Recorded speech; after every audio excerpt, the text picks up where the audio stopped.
Salam. Hari ini minggu pertama pada bulan Maret.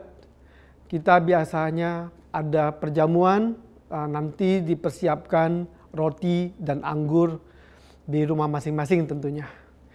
Dan mari kita satukan hati untuk ibadah ini, kita berdoa. Bapa di sorga, kami bersyukur pada hari ini, pada minggu ini kami kembali beribadah. Semua ini karena berkat Tuhan bagi kami. Tuhan berkati orang-orang terlibat dalam ibadah hari ini, singer, WL maupun pemberita firman Tuhan. Karunia mereka dilipat gandakan dan diberikan selalu terang Tuhan dalam pelayanannya. Terima kasih Bapa, berkati juga para jemaat-jemaat yang beserta ibadah hari ini dimanapun mereka berada. Di rumah masing-masing, Tuhan berkati, siapkan hati kami semua Tuhan untuk ibadah ini. Terima kasih Bapa, di dalam nama Tuhan Yesus Kristus kami berdoa. Haleluya. Amin. Shalom saudaraku, selamat pagi, senang berjumpa dengan saudara pagi hari ini. Mari kita nyatakan syukur kita bagi Allah yang sangat baik. Haleluya.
Berikan sorak-sorai yang meriah bagi Tuhan kita Bapak Ibu Saudaraku. Haleluya.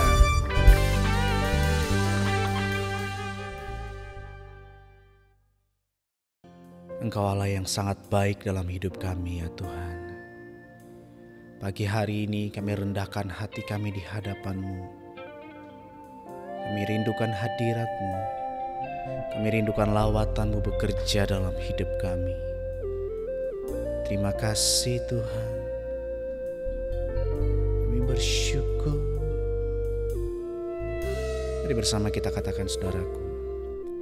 Yesus, Kau sungguh baik.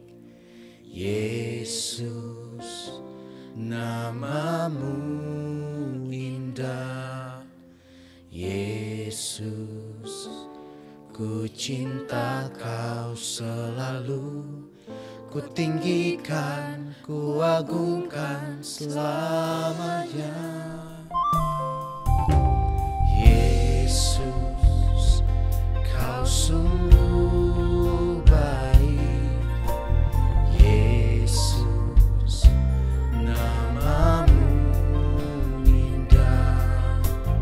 Yesus, ku cinta Kau selalu. Ku tinggikan, ku agungkan selamanya. Ku mau memuji-Mu, ku selalu puji-Mu. Ku mau menyembah-Mu, ku selalu sembah-Mu. Kau yang layak terima semua pujian, kemuliaan hanya bagi Tuhan.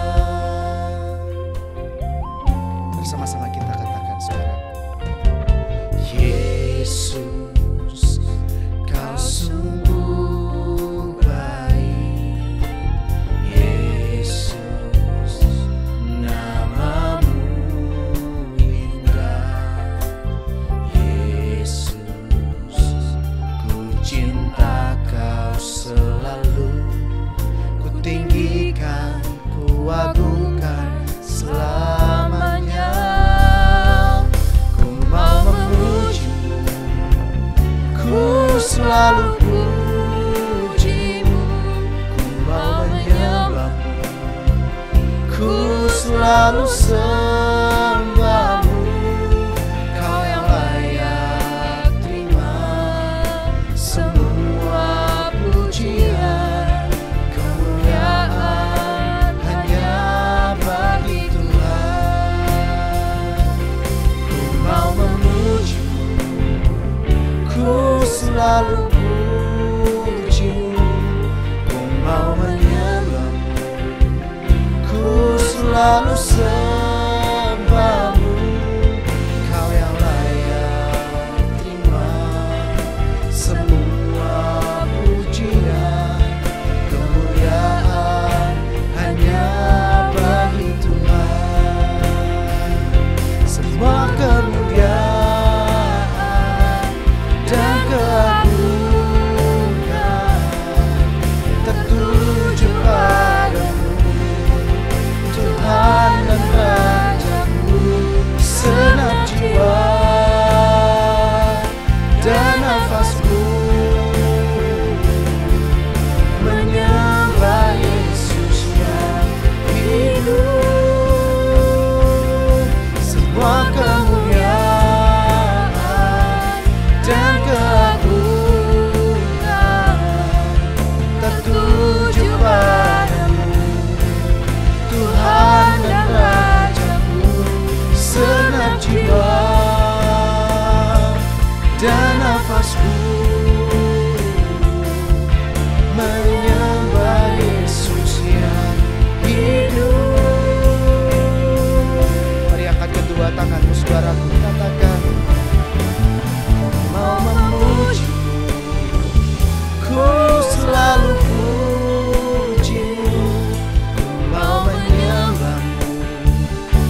Engkau baik.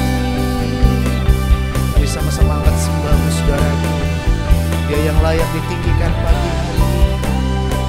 Kami sembah, kami tinggikan.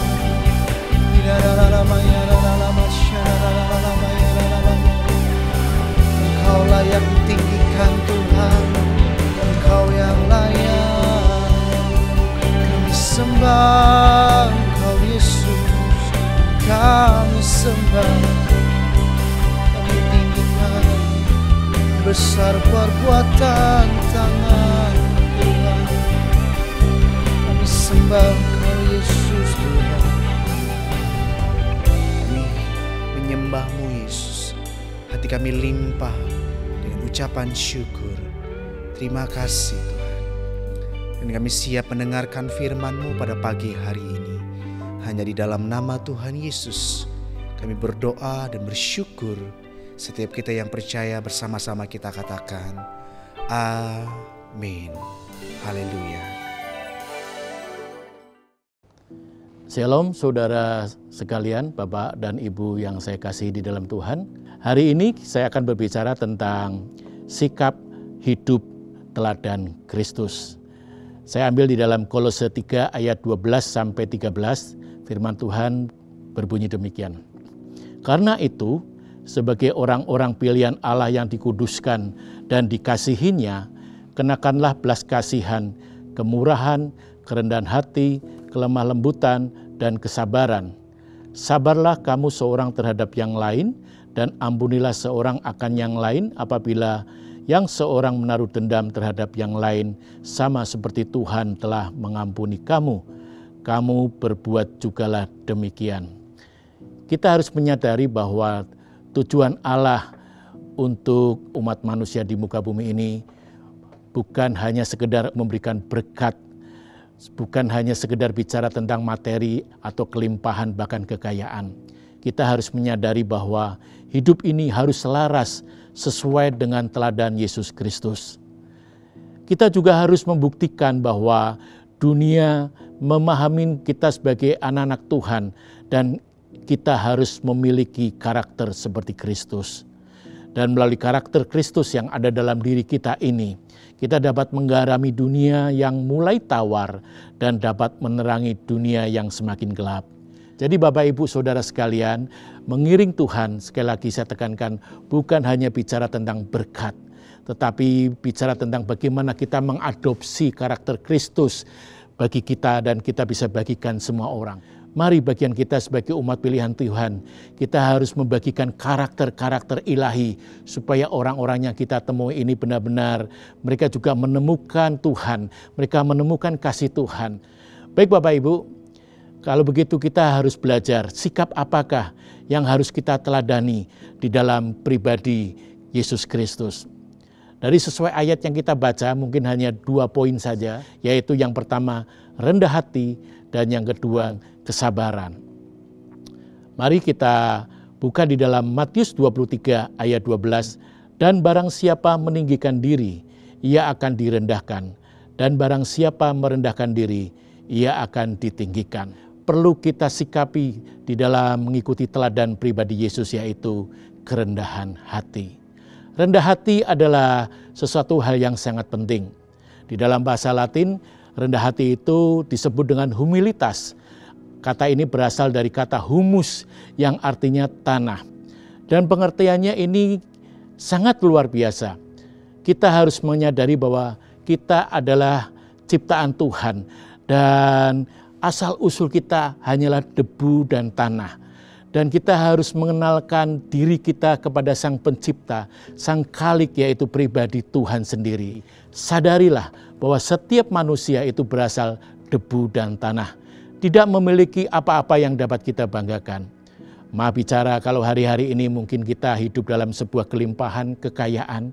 Ucapkan syukur kepada Tuhan karena Tuhan memberikan kesempatan itu bagi kita. Atau sebaliknya ketika kita hidup di dalam sebuah masalah kemiskinan atau tantangan. Saya ingin katakan juga ucapkanlah syukur kepada Tuhan. Kalau Tuhan sudah menciptakan kehidupan kita begitu luar biasa, maka Dia akan juga campur tangan dalam setiap permasalahan yang kita hadapi. Bapak Ibu, mari kembangkan sikap rendah hati. Di sini sangat jelas bahwa Yesus memperingatkan murid-muridnya, bahkan semua orang yang mendengarkannya, bahwa barang siapa yang meninggikan diri, ia akan direndahkan. Tetapi barang siapa yang merendahkan diri, ia akan ditinggikan. Rendah hati bukan bicara tentang perasaan. Rendah hati juga bukan bicara tentang bagaimana kita memikirkan cara-cara strategi untuk rendah hati. Bukan. Tetapi rendah hati bicara totalitas kehidupan kita yang ada tertanam dalam hati kita. Dan itu yang menjadi pikiran, perasaan, dan perbuatan kita. Hidup di dalam rendah hati dalam setiap tingkah laku kita. Ada beberapa prinsip tentang rendah hati dan kita bandingkan dengan kesombongan. Rendah hati bersifat tidak memiliki sifat superior. Sedangkan kesombongan, dia memiliki sikap superior, keakuan, ingin menjadi orang yang nomor satu dimanapun dia berada. Yang kedua, rendah hati menghargai kelebihan orang lain, tetapi kesombongan mengabaikan orang lain. Rendah hati bicara menyadari kelemahan diri kita. Kalau kesombongan itu menutupi kelemahan diri kita. Kalau orang yang sombong, dia tidak pernah mengakui bagaimana kelemahannya. Dan yang berikutnya, orang yang rendah hati, dia bisa menerima saran dan kritik. Sementara orang yang sombong atau memiliki kesombongan dalam hatinya, dia adalah orang yang keras hati, tidak peduli. Sementara orang rendah hati merendah saat dipuji, ketika dikatakan, wah hasil pekerjaan kamu luar biasa. Dia akan katakan, terima kasih buat pujian itu. Berbeda dengan orang yang sombong, dia akan katakan, wow itu sudah sepantasnya pujian itu milik saya karena saya sudah berusaha keras. Dan yang terakhir, orang yang rendah hati itu menganggap kesetaraan bagi yang lemah. Tetapi orang yang sombong itu menganggap rendah bagi orang lain. Selama kehidupannya Yesus melayani, dia berani menegur para ahli Taurat dan orang-orang Farisi. Bahkan orang-orang kaya yang mungkin meremehkan dia, Yesus juga berani menegur bagaimana harta itu tidak bisa menyelamatkan jiwanya. Yesus selalu mengasihi untuk orang-orang yang hina, orang-orang yang miskin. Kalau dikatakan mungkin bahasa sekarang, orang-orang kaum marginal, di mana mereka hidup di dalam sebuah kondisi yang pas-pasan, di dalam kondisi yang lemah, di dalam kondisi yang butuh pertolongan. Dan di situ Yesus hadir. Dan pelayanan Yesus itulah yang membuat akhirnya dia sangat dibenci oleh kalangan-kalangan ahli Taurat dan orang-orang Farisi, karena menjadi saingan di dalam pelayanan mereka. Bapak Ibu, ada dua tokoh dunia yang ingin saya ceritakan secara sekilas.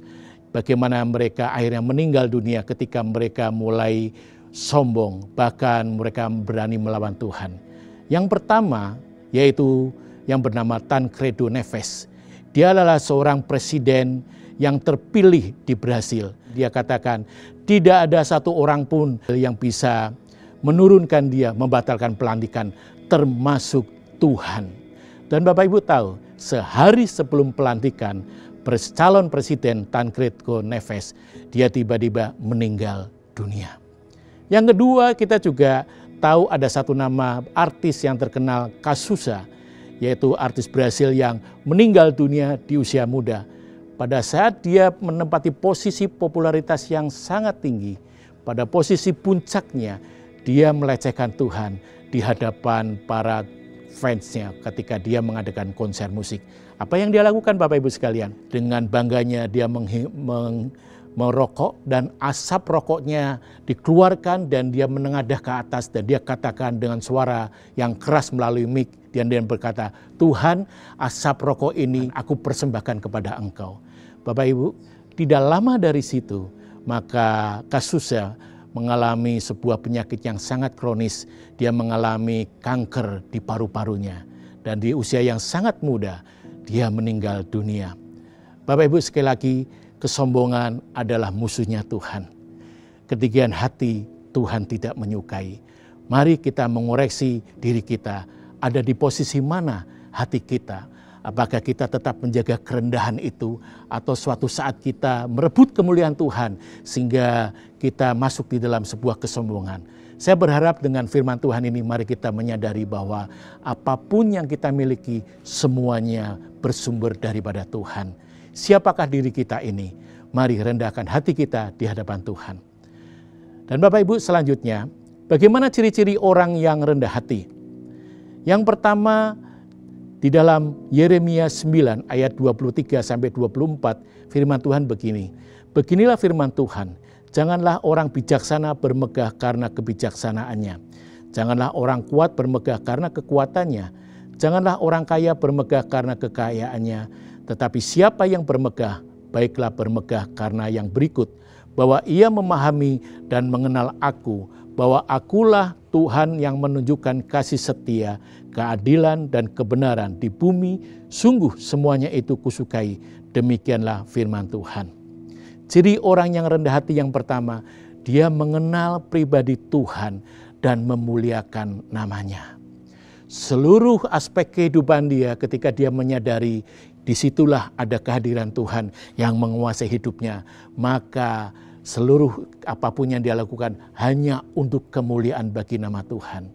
Ketika berdoa dia menyadari bahwa terima kasih Tuhan buat segala berkat, buat segala apa yang aku alami, itu semuanya bersumber daripada Tuhan. Kita memuliakan Tuhan dengan segala kerendahan hati, dengan segala segenap hidup kita, dengan segenap jiwa, dan kita menyenangkan Tuhan. Saudara, memaknai ayat ini kita bisa memahami bahwa hidup ini hanya bersumber dari Tuhan saja. Dan kita juga meyakini bahwa seluruh kegagalan ataupun keberhasilan kita itu juga atas perkenanan Tuhan. Jadi seluruh aspek kehidupan kita yang kita jalanin, yakinilah bahwa Tuhan menyertai hidup kita. Dan tempatkanlah diri kita bukan pada posisi yang utama, tetapi bila Kristus menempatkan posisi yang terutama di dalam kehidupan kita. Kita harus sadari saingan Tuhan adalah mamon, tetapi buat saya saingan Kristus tidak hanya mamon. Saingan Kristus yang kedua selain mamon adalah diri kita sendiri, manusia yang berusaha merebut kemuliaan Tuhan, manusia yang mulai sombong. Bapak Ibu, kesombongan sekali lagi dari tadi kita dengar ada dua tokoh, kesombongan akan mendatangkan kehancuran. Hati-hati dengan kesombongan, Tuhan membenci kesombongan atau ketinggian hati kita. Dan berikutnya, mari kita menyadari bahwa kita ini bukan siapa-siapa kalau tidak ada Tuhan dalam kehidupan kita. Bapak Ibu, menyadari itu sangat penting supaya kita tahu bahwa seluruh kehidupan kita hanya Tuhan yang perlu kita tinggikan dan kita semakin rendah di hadapannya. Dan ciri yang kedua yaitu di dalam Filipi 2 ayat 2 dan 4. Demikian firman Tuhan. Karena itu sempurnakanlah sukacitaku dengan ini. Hendaklah kamu sehati sepikir dalam satu kasih, satu jiwa, satu tujuan dengan tidak mencari kepentingan sendiri atau puji-pujian yang sia-sia. Sebaliknya hendaklah dengan rendah hati yang seorang menganggap yang lain lebih utama daripada dirinya sendiri. Dan janganlah tiap-tiap orang hanya memperhatikan kepentingannya sendiri, tetapi kepentingan orang lain juga. Poin yang kedua, bagaimana ciri orang yang rendah hati. Yang kedua adalah miliki sikap peduli yang didasari atas kerelaan. Dalam seluruh kehidupan kita, kita siap berkorban dan melayani. Dalam pelayanan kita, di dalam pekerjaan, di dalam keluarga. Lakukan itu dengan segala kerelaan, tanpa ada motif apapun juga yang tersembunyi dalam kehidupan kita. Dan kita siap juga untuk tidak menjadi prioritas. Biarkan orang lain mungkin yang mendapat sanjungan. Kalaupun toh kita tidak dipuji, bila Tuhan sendiri yang sudah memperhitungkannya. Yang berikutnya di dalam ayat ini kita juga memiliki makna, memiliki rasa empati dan tidak egois. Kembali kita belajar kepada pelayanan Yesus. Dimanapun Yesus berada, di situ Yesus selalu menjadi jawaban bagi semua orang. Bapak Ibu sekalian, itu biarlah menjadi kerinduan kita. Kalau kita hidup dalam kerendahan hati, orang lain akan disenangkan, orang lain akan merasa tenang, orang akan merasa nyaman ketika berkomunikasi dengan kita. Dan kita bisa menjadi kepanjangan tangan Tuhan. Di dalam 2 Samuel 19 ayat 24 sampai 43, nanti bisa dibaca saja. Tapi saya akan kutip di dalam 2 Samuel 19 ayat 33. Di situ Raja Daud berkata, "Berkatalah raja kepada Barsilai, ikutlah aku akan memelihara engkau di tempatku di Yerusalem."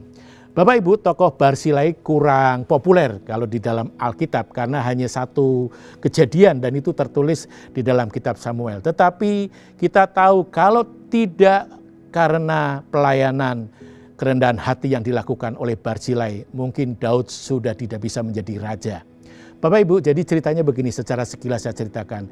Ketika Absalom memberontak, maka kita tahu Daud mengungsi bersama dengan pengikut-pengikutnya. Dan tahukah Bapak Ibu sekalian, yang memelihara Daud beserta rombongannya, yaitu orang kaya yang berusia 80 tahun, itu yang bernama Barzilai, itu yang mencukupi seluruh kebutuhan Daud bersama pengikut-pengikutnya. Singkat cerita kita tahu bahwa Absalom akhirnya meninggal dan Daud harus kembali ke Yerusalem untuk masuk di dalam kerajaannya di Yerusalem. Dan Daud tidak lupa diri kepada orang yang senantiasa menolong pada saat dia hidup di dalam kesesakan. Sehingga ayat ini dia munculkan. Dia mengajak Barzilai untuk pindah ke Yerusalem. Karena Barzilai hidup di satu kota yang kecil pada saat Daud mengungsi. Dan jawaban Barzilai katakan, "Aku sudah tua, Tuan. Biarlah aku kembali ke kotaku, aku akan kembali dalam usaha, dan aku ingin meninggal di tanahku sendiri. Dan kalau boleh, kalau Tuhan ingin mengajak salah satu dari orangku, aku perkenalkan dengan orang yang namanya Kimham. Orang Kimham ini menurut saya mungkin bisa jadi bangsa Cina yang dia mungkin ada di daerah pada saat itu di Israel." Dengan pilihannya dari Barzilai, maka Daud menerima tawaran itu. Sehingga Kimham yang mendapat prioritas, Kimham yang mendapat hak istimewa untuk hidup di Yerusalem, di istana Daud. Dan Kimham waktu itu adalah seorang pembantu dari Barzilai. Dari sini kita bisa melihat bahwa sikap menolong Barzilai tanpa pamrih. Ada satu kesempatan yang luar biasa. Barzilai mungkin bisa diangkat menjadi seorang menteri atau orang dekatnya Daud dan dia bisa hidup di dalam keistimewaan yang luar biasa di dalam lingkungan raja. Tetapi tawaran itu dia tolak. Lebih baik dia kembali kepada hidupnya yang sederhana walaupun dia seorang yang kaya. Tapi dia sodorkan salah satu pembantunya bernama Kimham untuk menikmati itu. Bapak Ibu, sangat jarang bukan ketika orang menolong seperti Barzilai tetapi dia tidak membutuhkan balas budi atau timbal balik jasa yang harus dinikmatinya. Di dalam Filipi 2 ayat 6-9 dikatakan, "Yang walaupun dalam rupa Allah tidak menganggap kesetaraan dengan Allah itu sebagai milik yang harus dipertahankan, melainkan telah mengosongkan dirinya sendiri dan mengambil rupa seorang hamba dan menjadi sama dengan manusia. Dan dalam keadaan sebagai manusia, ia telah merendahkan dirinya dan taat sampai mati, bahkan sampai mati di kayu salib. Itulah sebabnya Allah sangat meninggikan dia dan mengaruniakan kepadanya nama di atas segala nama." Ayat ini adalah ayat kalau kita boleh simpulkan ketika Allah turun tahta. Allah turun tahta di dalam kerajaan kemahakuasaannya, menjadi manusia yang sederhana untuk menyelamatkan kita, orang yang berdosa. Ini juga sebagai bukti kerendahan hati hakiki yang luar biasa dari pribadi Allah sendiri. Jadi Bapak Ibu, kalau saya mengingatkan kembali bahwa kerendahan hati ini juga bagian daripada karakter Allah yang harus kita teladani bersama-sama. Puji Tuhan. Dan poin yang kedua, sikap apakah yang harus kita teladani di dalam pribadi Yesus Kristus. Yang kedua yaitu tentang kesabaran. Di dalam Efesus 4 ayat yang kedua dikatakan demikian, "Hendaklah kamu selalu rendah hati, lemah lembut dan sabar. Tunjukkanlah kasih-Mu dalam hal saling membantu." Di ayat ini menggambarkan bahwa kesabaran juga merupakan harus yang kita lakukan. Kita ingat di dalam Galatia kesabaran juga merupakan bagian dari buah-buah roh. Yesus selalu menaburkan kesabaran. Ada banyak yang membuat harusnya Yesus marah. Ya kita tahu pada saat itu Yesus marah waktu di bait Allah.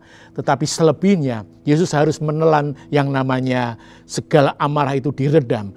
Melihat perilaku murid-muridnya, melihat orang-orang yang membencinya. Dan semua situasi yang membuat Yesus harus marah. Tetapi dia tidak lakukan. Yesus melakukan dengan kesabaran dalam pelayanannya.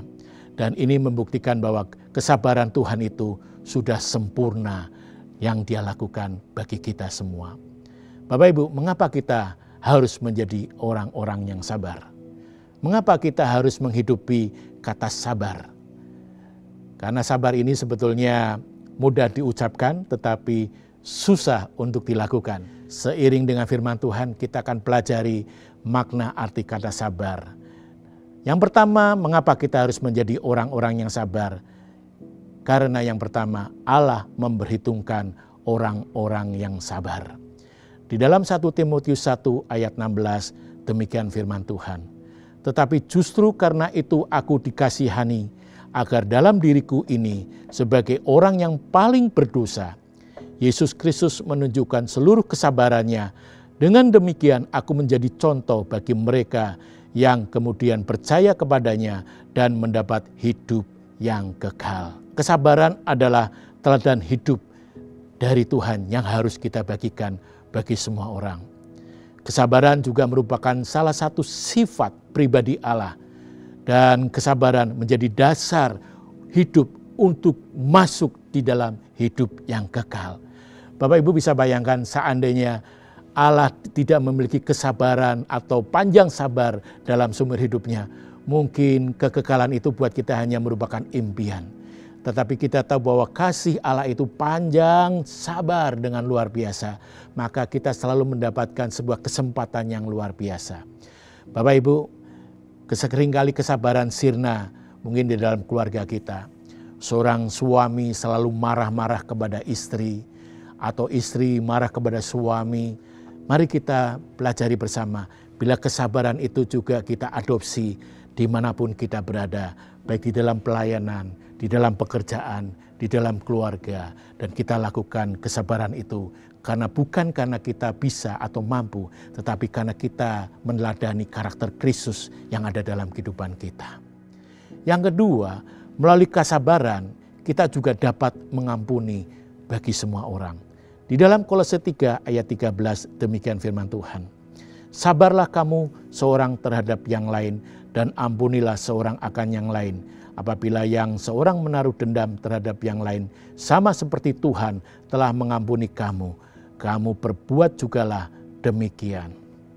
Bapak Ibu sekalian, kalau kita menyadari hidup kita sudah diampuni oleh Tuhan, karena Tuhan sangat sabar kepada kita, bahkan Dia memberikan sebuah pengampunan terus-menerus dalam kehidupan kita, maka itu pun harus kita bagikan kepada semua orang. Bukan orang-orang yang menyakiti hati kita, mungkin orang-orang yang seringkali mendesak membuat kita tidak nyaman. Kita bagikan itu, balas itu dengan kesabaran. Dan dengan kesabaran itu bisa menetralisir yang namanya sebuah amarah atau emosi. Dan kesabaran bisa kita bagikan sehingga ada pengampunan dan orang akan melihat, oh ternyata walaupun mereka menyakiti kita, tetapi kita berikan timbal baliknya kesabaran. Dan kesabaran itu merupakan karakter Kristus yang juga harus kita bagikan kepada semua orang. Sekali lagi saya katakan tidak mudah untuk berbagi kesabaran, melakukan kesabaran. Tetapi mari kalau kita menyadari ini bagian karakter Kristus dan Kristus yang sudah hidup dalam kehidupan kita, maka itu juga merupakan bagian penting kesabaran yang harus kita lakukan. Dan arti kesabaran juga kita menghargai semua orang yang kita temuin. Bapak Ibu, dengan seiring firman Tuhan hari ini, mari kesabaran itu bisa menembus semua dimensi kehidupan kita. Baik orang yang mengasihi kita, kita bagikan kesabaran. Baik orang yang menyakiti hidup kita, kita juga bagikan dalam kesabaran. Atau walaupun hidup kita dalam keadaan banyak tantangan, kita pun tetap sabar menghadapinya. Karena Tuhan yang mengendalikan kehidupan kita. Saya teringat sedikit cerita tentang bagaimana Tuhan mengajarkan umat Israel ketika umat Israel akan merobohkan tembok Yeriko. Di situ ada pelatihan kesabaran yang dilakukan. Dalam 7 kali selama 6 hari, kemudian hari ke-7 mereka berkeliling 7 kali. Mereka harus hanya keliling dan meniup sangkakala dan bersorak-sorai pada hari terakhir. Dan tiba-tiba tembok Yeriko roboh. Saya yakin dalam 1 hari kalau itu kuasa Tuhan bisa dinyatakan dengan luar biasa, itu pun bisa mudah dilakukan. Tetapi Allah mendidik seluruh umat Israel kesabaran. Pada saat mereka berjalan, mereka tidak boleh berbicara satu dengan yang lain. Yang mereka lakukan hanya bersorak-sorai memuji Tuhan. Artinya apa? Seringkali tanpa kita sadari, mulut kita ini mungkin banyak berkeluh kesah. Mulut kita mungkin seringkali mengumbar kata-kata yang menyakitkan hati Tuhan atau menyakitkan sesama. Tetapi dengan dikunci dengan kata kesabaran, maka semuanya menjadi terbalik. Ada segala ucapan syukur tetap kita naikkan kepada Tuhan walaupun hidup kita ada banyak tantangan, ada banyak himpitan, ataupun ada kesabaran kita bagikan ke semua orang, sehingga orang akan melihat bahwa karakter Kristus nyata dalam kehidupan kita. Puji Tuhan Bapak Ibu, saya tidak panjangkan firman Tuhan, ada 2 sikap yang harus kita lakukan, yaitu yang pertama, kerendahan hati, dan yang kedua, kesabaran. Puji Tuhan, saya tidak akan panjangkan renungan firman Tuhan pada hari ini, dan kita akan masuk di dalam perjamuan kudus. Sementara itu, mari Bapak Ibu siapkan roti dan anggur atau misalnya teh bisa sebagai penggantinya, silakan.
Kami bersyukur Tuhan kalau kami sudah mendengarkan firman Tuhan, bila sikap kerendahan hati dan kesabaran itu menjadi sebuah gaya hidup dalam kehidupan kami, dan bila kami melakukan ini karena kami percaya seluruh karakter Kristus itu yang menjadi target selama kami hidup di muka bumi ini.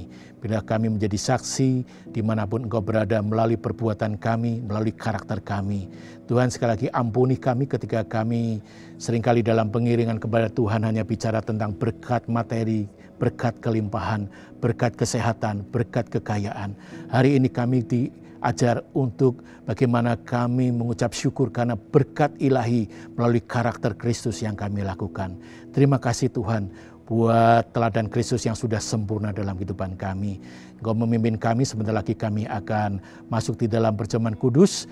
Mari Tuhan Kau urapi hamba-Mu, juga urapi seluruh jemaat Tuhan, bila kami layak untuk menerima perjamuan kudus ini, dan melalui perjamuan kudus ini ada pertumbuhan dalam rohani kami, sehingga hidup kami menjadi terus serupa dengan karakter Kristus, serupa dengan Yesus. Terima kasih Tuhan, terima kasih. Di dalam nama Tuhan Yesus Kristus, kami akan menerima perjamuan kudus ini. Haleluya. Amin. Mari kita berdoa bersama-sama, kita satukan hati untuk masuk dalam perjamuan kudus. Tuhan, kiranya memberikan pengurapan yang baru bagi kami semua ketika kami akan melakukan perjamuan kudus. Dan bila perjamuan kudus ini memberikan kekuatan bagi rohani kami. Kami akan menerimanya hanya di dalam nama Tuhan Yesus Kristus. Amin. Mari saudara angkat roti di atas kepala saudara dan dengarkan firman Tuhan. Sebab apa yang telah kuteruskan kepadamu telah aku terima dari Tuhan, yaitu bahwa Tuhan Yesus pada malam waktu ia diserahkan mengambil roti, dan sesudah itu ia mengucap syukur atasnya, ia memecah-mecahkannya dan berkata, inilah tubuhku yang diserahkan bagi kamu, perbuatlah ini menjadi peringatan akan aku. Apakah saudara percaya bahwa roti ini melambangkan tubuh Kristus? Amin. Mari kita makan bersama-sama.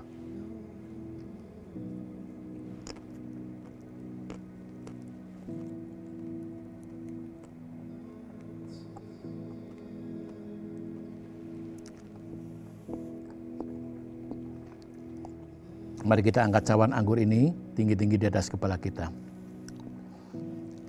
Demikian juga ia mengambil cawan sesudah makan, lalu berkata, cawan ini adalah perjanjian baru yang dimeteraikan oleh darahku. Perbuatlah ini setiap kali kamu meminumnya menjadi peringatan akan aku.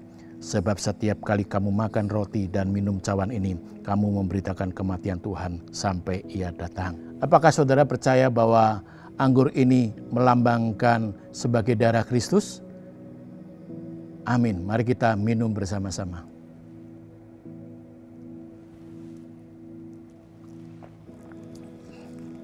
Terima kasih Tuhan, terima kasih. Terima kasih Yesus, terima kasih. Kami bersyukur buat hari ini Tuhan, di mana kami sudah mendengarkan firman-Mu, bahkan kami sudah memperingati akan kematian Engkau di kayu salib. Kiranya hari ini menjadi hari kemenangan bagi kami, menjadi hari yang luar biasa ketika kami hidup bersama dengan Tuhan. Tuhan, setiap firman yang sudah kami dengar, bila firman itu dapat kami lakukan demi kemuliaan bagi nama Tuhan.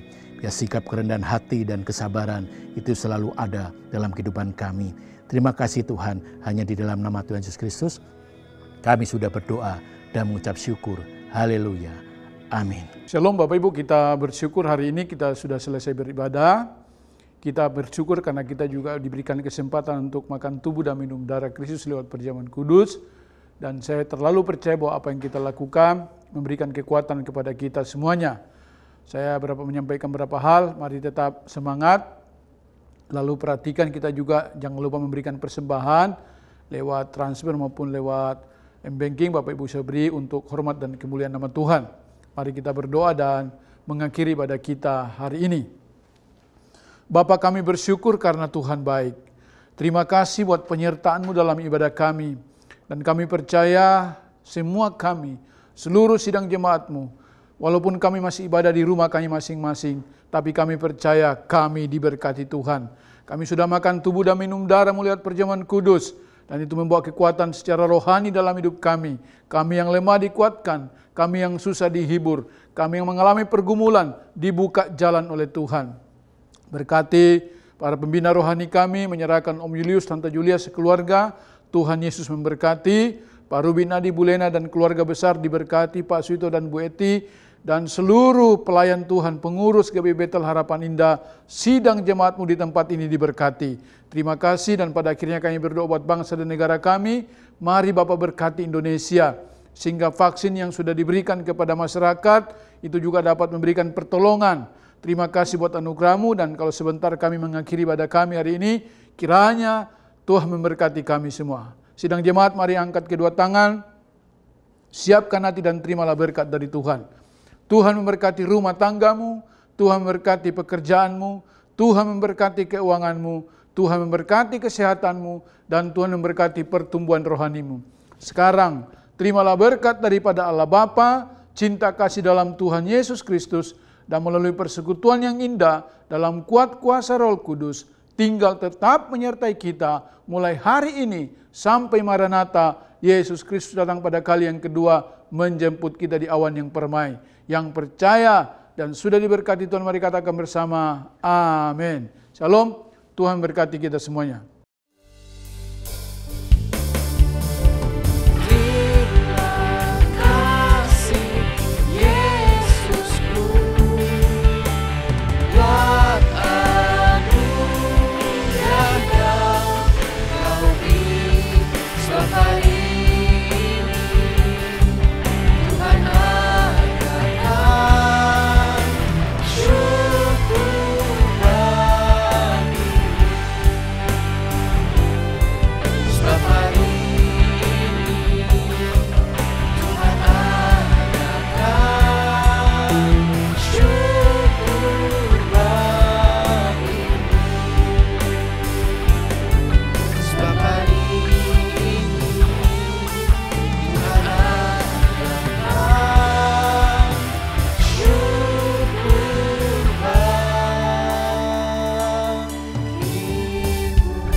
Saudaraku, selamat hari Minggu, selamat berakhir pekan. Tuhan Yesus memberkati saudara semua. Amin.